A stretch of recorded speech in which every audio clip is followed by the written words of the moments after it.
Hello friends. आज का हमारा टॉपिक नेशनल यूनिटी डे यानी कि राष्ट्रीय एकता दिवस है। राष्ट्रीय एकता दिवस स्वतंत्रता सेनानी और लौह पुरुष कहे जाने वाले सरदार वल्लभ भाई पटेल के जन्म दिवस के रूप में मनाया जाता है। सरदार वल्लभ भाई पटेल का जन्म 31 अक्टूबर 1875 को गुजरात के नडियाद में हुआ था। इस साल यानी कि 31 अक्टूबर 2022 को सरदार वल्लभ भाई पटेल की 146वीं जन्म जयंती मनाई जाएगी। हर साल की तरह 31 अक्टूबर को भारत के पहले उप प्रधानमंत्री और भारत के पहले गृह मंत्री सरदार वल्लभ भाई पटेल की याद में राष्ट्रीय एकता दिवस मनाया जाता है। राष्ट्रीय एकता दिवस की शुरुआत प्रधानमंत्री श्री नरेंद्र मोदी ने सरदार पटेल की जयंती के दिन राष्ट्रीय एकता दिवस के रूप में घोषित किया था, जिसकी शुरुआत 2014 में हुई थी। लौह पुरुष कहे जाने वाले सरदार पटेल भारतीय राष्ट्रीय कांग्रेस के सदस्य भी थे और स्वतंत्रता संग्राम के दौरान देश के काफ़ी मदद की थी और कई महत्वपूर्ण आंदोलनों में भी भाग लिया था। भारत के गृह मंत्रालय के अनुसार राष्ट्रीय एकता दिवस हमारे देश की एकता, अखंडता और सुरक्षा के लिए वास्तविक और संभावित खतरों का सामना करने के लिए हमारे राष्ट्र की ताकत की फिर से पुष्टि करने का अवसर प्रदान करेगा। राष्ट्रीय एकता दिवस के उपलक्ष्य में और सरदार वल्लभ भाई पटेल को सम्मान देने के लिए स्टैचू ऑफ यूनिटी का निर्माण कराया गया। स्टैचू ऑफ यूनिटी गुजरात के नर्मदा जिले के केवड़िया में स्थित है। स्टैचू ऑफ यूनिटी की कुल ऊंचाई 182 मीटर है। स्टैचू ऑफ यूनिटी विश्व की सबसे ऊंची प्रतिमा है। स्टैचू ऑफ यूनिटी का अनावरण 31 अक्टूबर 2018 को सरदार वल्लभ भाई पटेल की 143वीं जन्म जयंती के उपलक्ष्य में की गई थी। लौह पुरुष तथा सरदार की उपाधि से विभूषित सरदार वल्लभ भाई पटेल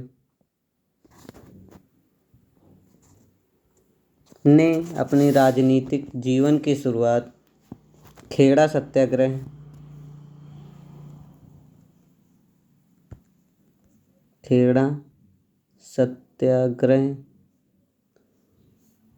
1918 से की थी। खेड़ा सत्याग्रह जो कि गुजरात में हुआ था। खेड़ा सत्याग्रह इसलिए हुआ था क्योंकि खेड़ा सत्याग्रह में वहाँ के किसानों की फसल नष्ट हो गई थी।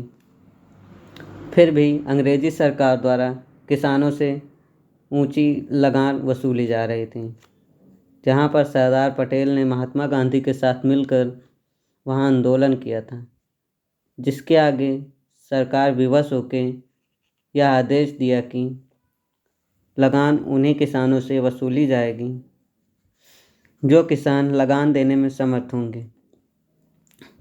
और भी कई महत्वपूर्ण आंदोलन हैं जिसमें सरदार वल्लभ भाई पटेल ने हिस्सा लिया था, जैसे बारदौली किसान आंदोलन,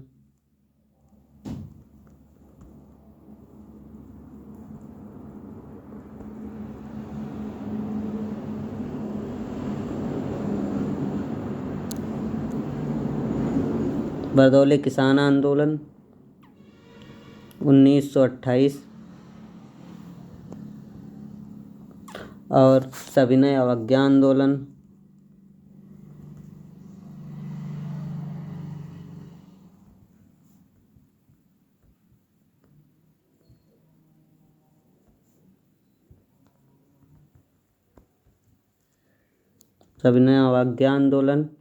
1930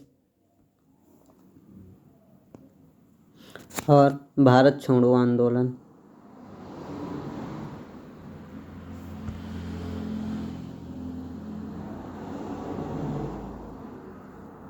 और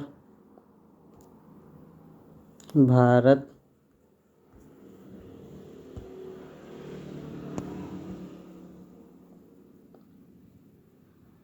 और भारत छोड़ो आंदोलन 1942 आदि में हिस्सा लिया था। सरदार वल्लभ भाई पटेल कांग्रेस के कराची अधिवेशन के भी अध्यक्ष बने थे। सरदार वल्लभ भाई पटेल 1931 में हुए कराची अधिवेशन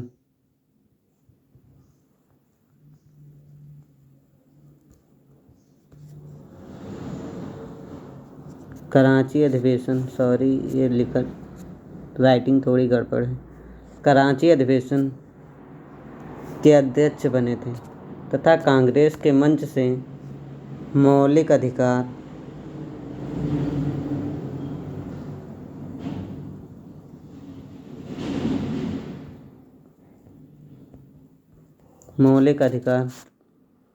जैसा महत्वपूर्ण प्रस्ताव को पास करवाया था। सरदार वल्लभ भाई पटेल आज़ादी के बाद 1947 से सरदार वल्लभ भाई पटेल 1947 से 1950 तक देश के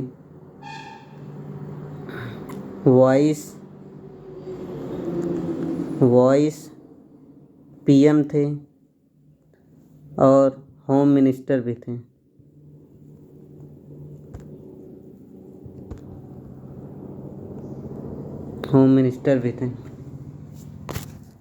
और उस समय सरदार वल्लभ भाई पटेल को एक महत्वपूर्ण काम सौंपा गया था, क्योंकि उस समय देश छोटे छोटे रियासतों में बटा था। जैसे उस समय देश में 562 कुल रियासतें थीं, जिनको भारत संघ में शामिल करना था। भारत की एकता और अखंडता को सुनिश्चित करने के लिए सरदार वल्लभ भाई पटेल ने 562 रियासतों को भारत में शामिल किया था, जिसमें से सबसे इम्पोर्टेंट 3 रियासतें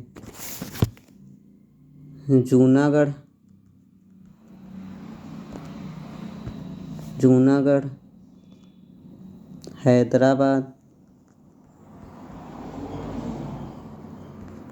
और जम्मू एंड कश्मीर थे।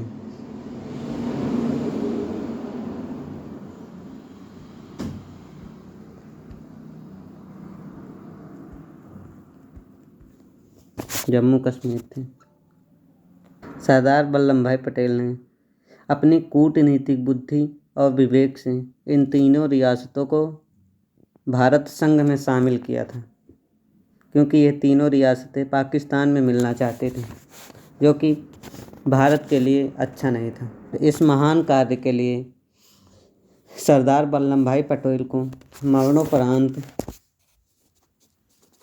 1991 में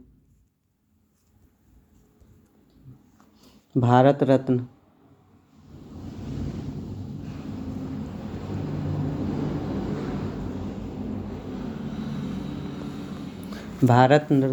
जो कि देश का सबसे बड़ा सम्मान है, से नवाजा गया था।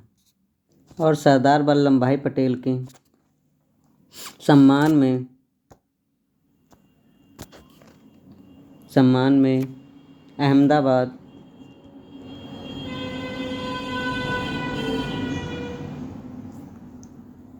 हवाई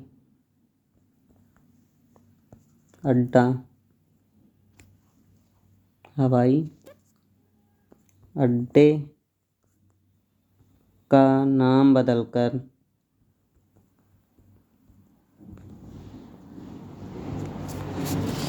सरदार वल्लभ भाई पटेल हवाई अड्डा रखा गया।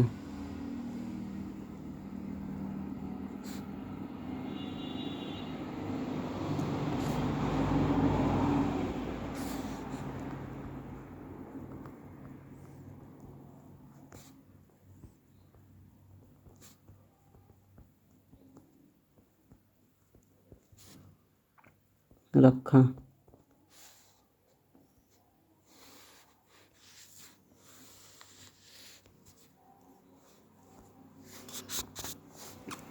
नाम बदलकर सरदार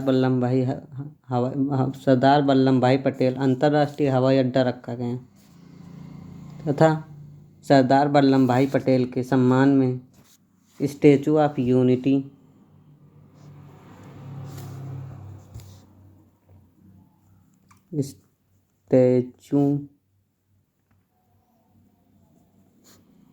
ऑफ यूनिटी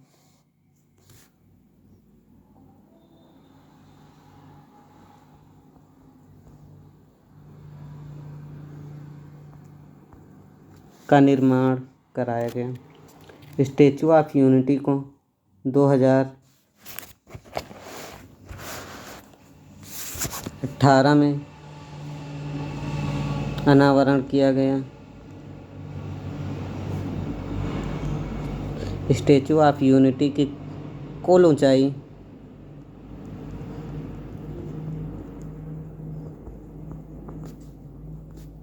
182 मीटर है, जो कि विश्व में सबसे ऊंची प्रतिमा है। स्टैचू ऑफ यूनिटी का अनावरण प्रधानमंत्री नरेंद्र मोदी द्वारा सरदार वल्लभ भाई पटेल की 143वीं जन्म जयंती में किया गया था, जो कि 31 अक्टूबर 2018 थी।